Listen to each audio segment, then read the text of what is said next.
Hi, hello, welcome to my channel Teach with Talks 1 2 3.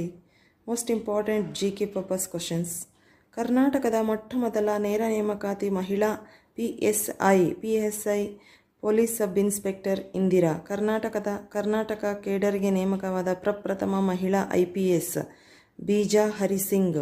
ದೇಶದ ಮೊದಲ ಮಹಿಳಾ ಪೊಲೀಸ್ ಮಹಾನಿರ್ದೇಶಕರು ಕಾಂಚನಾ ಚೌಧರಿ ಭಟ್ಟಾಚಾರ್ಯ. ದೇಶದ ಪ್ರಥಮ ಮಹಿಳಾ IAS ಅಣ್ಣಾ ರಾಜನ್ ಜಾರ್ಜ್. ದೇಶದ ಮೊದಲ IPS ಕಿರಣ್ ಬೇಡಿ. ಕೇಂದ್ರ ಕಾಶ್ಮೀರದಲ್ಲಿ ಸೇವಾವಧಿ ಪೂರ್ಣಗೊಳಿಸಿದ CRPFನ ಮೊದಲ ಮಹಿಳಾ ಇನ್ಸ್ಪೆಕ್ಟರ್ ಜನರಲ್ ಚಾರು ಸಿನ್ಹಾ. ದೇಶದ ಮೊದಲ ತೃತೀಯ ಲಿಂಗಿ ಟ್ರಾನ್ಸ್ಜೆಂಡರ್ PSI ಅಧಿಕಾರಿ Priyanka Asin. Most important GK question.